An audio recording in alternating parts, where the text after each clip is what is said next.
Assalamualaikum warahmatullahi wabarakatuh. Alhamdulillah wassalatu wassalamu ala rasulillah. Kita akan membahas sedikit ya juz 26 surat Al-Ahqaf. Sekarang 26 November 2024 hari Selasa. Kita baca satu juz ya. Hari ini juz 26. Sebelum kita jualan bubur ayam. Oh iya, hari ini hari ke-10 jualan bubur ayam di Komplek Gria Branwir ya. Dan mulai hari ini kita naikkan 10.000.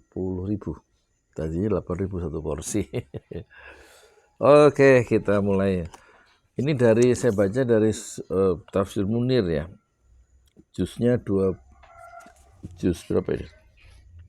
Jilid 13 karya dari Profesor Dr. Wahbah Az-Zuhaili yang sudah diterjemahkan ke bahasa Indonesia, dan ini buku Tafsir Munir ini ada 15 jilid wakaf dari Bapak keluarga Iddat ya. Moga-moga wakaf dari Bapak keluarga Iddat ini menjadi pahala yang dilipat gandakan pahalanya ya, dan menjadi ilmu yang manfaat.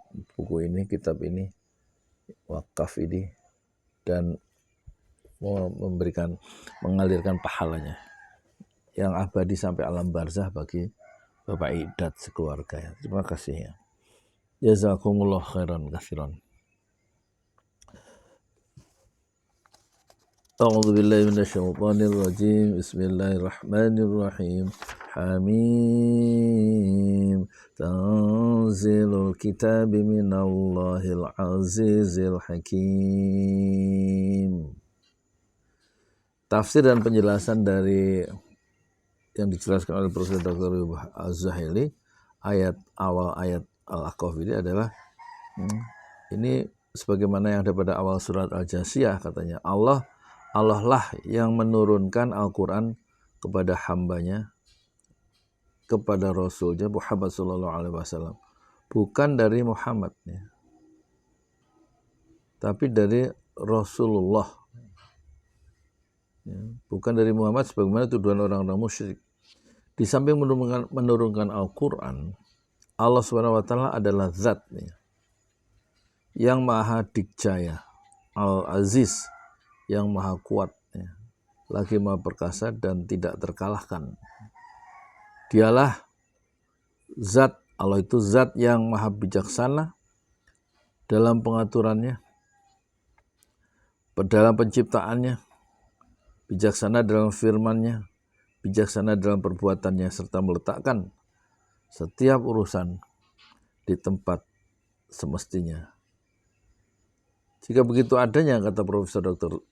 Wahbah Az-Zuhaili, menjadi keharusan bagi manusia untuk mengimani Al-Quran. Ya, mengimani Al-Quran.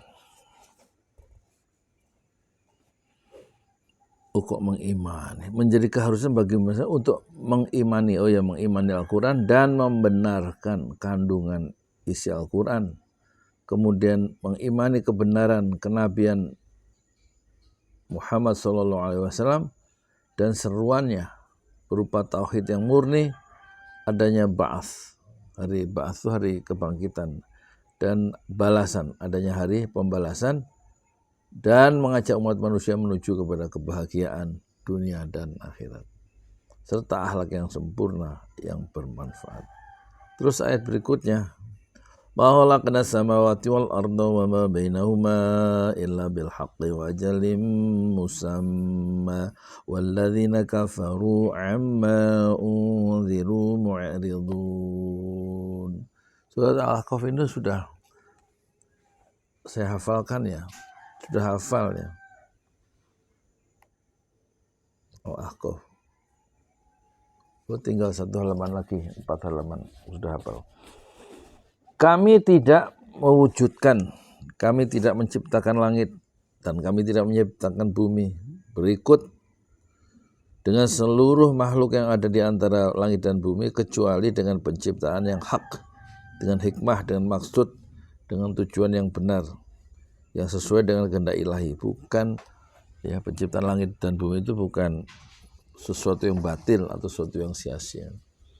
Kami menciptakan semua itu hingga batas waktu yang ditentukan, ila ajalim musamma.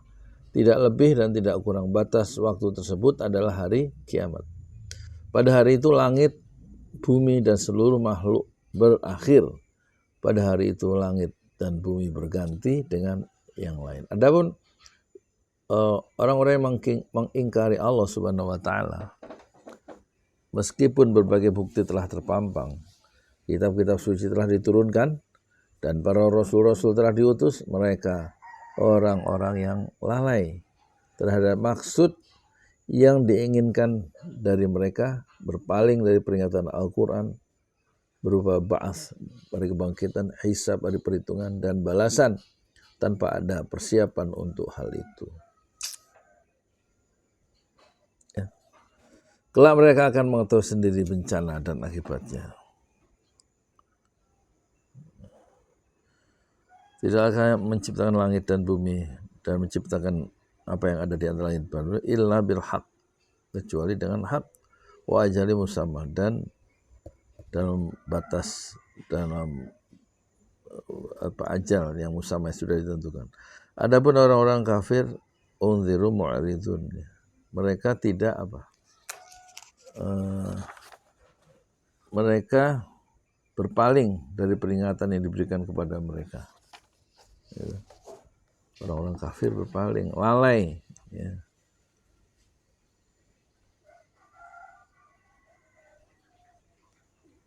Allah menyanggah para paganis penyembah berhala dengan firman-Nya, "Qul ara'aytum ma tad'una min dunillahi aruni madza khalaqu minal ardi am lahum syirkun fis samawat." Katakan wahai Muhammad kepada orang-orang musyrik yang menyembah sesembahan lain di samping Allah Subhanahu wa taala, beritahukan dan tunjukkan kepadaku keadaan Tuhan-Tuhan kalian, yaitu berhala berhala dan orang-orang penghuni kuburan itu, setelah merenungkan penciptaan langit dan bumi dan segala yang ada di antara keduanya. Apakah Tuhan-Tuhan kalian bisa menciptakan sesuatu di bumi dan berperan dalam penciptaan dan pengaturan terhadap langit? Ini satu pertanyaan yang retoris ya. Kenyataannya mereka, kata Wahbah Az-Zuhaili, mereka tidak bisa menciptakan apapun Tuhan-Tuhan yang disembah oleh orang-orang kafir itu. Mereka tidak bisa menciptakan apapun dan tidak berperan dalam penciptaan langit dan bumi. Ya? Lalu bagaimana bisa kalian menyembah sesembahan lain di samping Allah Subhanahu wa taala, Sang Pencipta segala sesuatu, dan kemudian kalian kenapa sampai bisa menyekutukannya? Itu nabi kita min qabli hadza aw atharatin min ilmin in kuntum shadiqin. Ini coba datangkan kepadaku dalil dan bukti tertulis ya, dari apa yang diturunkan kepada para nabi sebelum Al-Quran, seperti Taurat dan Injil, yang menunjukkan, yang membuktikan keabsahan penyembahan kalian terhadap Tuhan-Tuhan kalian itu, atau tunjukkan kami dalil dan bukti dari ilmu orang-orang yang terdahulu, dari para nabi terdahulu, yang menunjukkan keabsahan manhaj atau jalan yang kalian tempuh itu, yakni jika kalian memang orang-orang yang benar dalam klaim kalian tentang ketuhanan berhala terus. Maknanya kalian tidak memiliki sedikit pun dalil akli ataupun dalil nakli yang bisa menunjukkan hal itu. Setelah Allah menegaskan bahwa berhala tersebut tidak memiliki kuasa apapun, baik menciptakan maupun yang lainnya, selanjutnya Allah Subhanahu wa taala mengiringinya bahwa mereka juga tidak memiliki pengetahuan apapun dari segala sisi. Wa man adallu mimman yad'u min dunillahi man la yastajibu lahu ila yaumil qiyamah wa hum an du'aihim ghafilun. Tiadalah seorang pun yang lebih sesat, yang lebih bodoh daripada penyembah berhala dan meminta dari mereka sesuatu yang sampai hari kiamat tidak akan pernah dikabulkan. Kenapa? Sebab ia meminta kepada sesuatu yang tidak mendengar. Lalu bagaimana ia mengharapkan permintaan itu bisa dikabulkan? Berhala-berhala yang mereka sembah tidak memerhatikan orang yang menyembah kepadanya, tidak mendengar, tidak berakal, karena mereka adalah benda mati. Maknanya apa? Maknanya kata Profesor Dr. Wahbah Az-Zuhaili, berhala-berhala tersebut sama sekali tidak berkuasa atas apapun dan tidak memiliki pengetahuan tentang apapun sebab mereka hanyalah benda mati. Penyembahan kepada benda mati adalah kesesatan yang sesesat-sesatnya.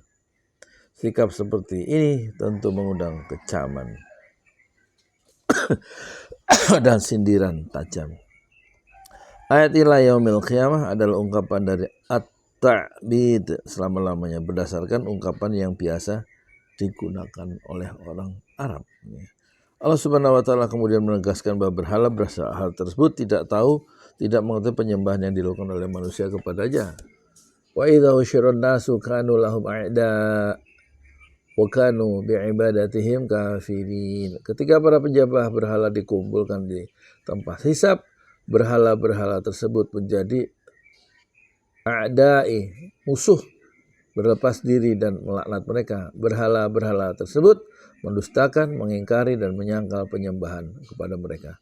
Waktu itu Allah Subhanahu wa taala menghidupkan berhala-berhala tersebut lalu menyangkal mereka pada hari kiamat. Para malaikat Al-Masih, Uzair dan setan-setan mereka sembah ketika itu di dunia berlepas dari tangan mereka, dari diri mereka. Di antara ayat yang memiliki pengertian serupa adalah surat Al-Maryam ayat 81-82. Dan mereka telah memilih Tuhan-Tuhan selain Allah agar Tuhan-Tuhan itu menjadi pelindung bagi mereka. Sama sekali tidak.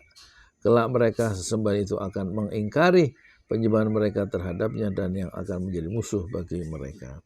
Maksudnya apa? Sesembahan tersebut maksudnya akan mendustakan, akan memusuhi mereka pada saat mereka sangat membutuhkan.